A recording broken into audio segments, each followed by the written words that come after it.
এই ভর্তাটা যে এত মজার, বানানোর পর তো আমি নিজেই অবাক হয়ে গেছি। কখনোই এর আগে আমার বানানো হয় নাই, এবারই প্রথম বানিয়েছি। আর ভর্তাটা খাওয়ার পর আমার মনে হলো যে না, এটা আপনাদের সবারই ট্রাই করা উচিত, যেহেতু এখন পেঁয়াজের কলির সিজন চলতেছে। তো আজকে হচ্ছে পেঁয়াজ কলি দিয়ে একটা ভর্তা বানাবো। পেঁয়াজ কলি দিয়ে ভর্তা অনেকে হয়তো খান নাই, আমি নিজেও এর আগে খাই নাই, এবারই প্রথম খেয়েছি। তো আমি এখানে বেশ কিছু চিংড়ি মাছ নিয়ে নিয়েছি। ফ্রাই প্যানের মধ্যে সরিষার তেলের মধ্যে চিংড়ি মাছগুলো দিয়ে একটু লবণ আর হলুদ দিয়ে ভালো করে এটাকে একটা সাইডে ভেজে এক সাইড করে রেখে দিচ্ছি, কারণ এখানে আরও অনেক জিনিসপত্র অ্যাড করব আমি আস্তে আস্তে। এখানে আমি কয়েক কোয়া, প্রায় 8 থেকে 9 কোয়ার মতো রসুন ব্যবহার করেছি। 2টা পেঁয়াজ কুচি করে দেওয়া সেটা দিয়ে দিলাম তেলের মধ্যে, কয়েকটা কাঁচামরিচ দিয়ে দিলাম। আর এখন হচ্ছে আমি যে পেঁয়াজগুলি কেটে রাখা, ছোট ছোট করে কেটে রাখা পেঁয়াজগুলি একটা সাইডে দিয়ে দিলাম।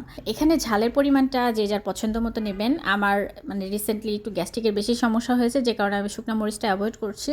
তো আমি শুধুমাত্র কাঁচা মরিচটা এখানে দিয়েছি, আপনারা চাইলে এখানে শুকনো মরিচটাও দিতে পারেন। যেহেতু পেঁয়াজকলি একটু মিষ্টি মিষ্টি টাইপের হয়, এখানে ঝালের পরিমাণটা একটু বাড়িয়ে দিলে ভর্তাটা খেতে আরও বেশি মজা লাগে। তো সব কিছু আমি একসাথে মিশিয়ে ভালোভাবে একটু ওই যে এরকম করে ভেজে নিলাম। একদমই কড়া করে ভাজার দরকার নেই, মোটামুটি সব কিছু সিদ্ধ হয়ে যাবে। এই পর্যায়ে এসে নামিয়ে নিলাম। একটা বাটনা পিসনি নিয়ে নিয়েছি, এটা বাটনা পিসনি কিংবা শিলপাটা কিংবা ব্লেন্ডার যে কোনো কিছু দিয়ে ভর্তা করতে পারেন। তো আপনার এই বাটনা পিসনিটার মধ্যে ভর্তা করতে ভালো লাগে, আর এটার মধ্যে ভাত মাখিয়ে খাওয়া যায়, যে কারণে আমি এক ঢিলে 2 পাখি মারি। তো এই যে সব কিছু এখন একসাথে ভালোভাবে আমি বেটে নিচ্ছি। লবণটা চেক করে নেবেন, আমি লবণ চেক করে নিয়েছিলাম।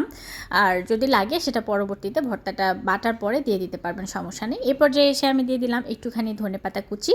তো এটা আপনাদের পছন্দ মতো চাইলে অ্যাভয়েড করতে পারেন, সমস্যা নেই, তবে ধনেপাতা কুচিটা দিলে ফ্লেভারটা অনেক সুন্দর আসে। আর সব শেষে দিতে হবে বেশ খানিকটা কাঁচা সরিষার তেল, এটা দিতেই হবে, এটা মাস্ট, এটা অ্যাভয়েড করবেন না প্লিজ।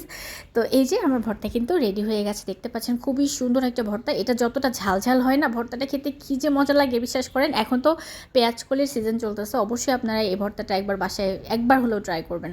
ভর্তাটা উঠিয়ে নেওয়ার পর বাটনার মধ্যে যতটুকু লেগেছিল এর মধ্যে আরেকটু ভর্তা নিয়ে আমি ভাত মাখিয়ে এর মধ্যেই খেয়ে ফেললাম। শীতের সকালে কিংবা দুপুরে একদম ধোয়া ওঠা গরম ভাতের সাথে ভর্তা দিয়ে খেতে যে কি মজা লাগে, যারা ভর্তা পছন্দ করেন তাদের কাছে আশা করি এই ভর্তাটা অনেক ভালো লাগবে।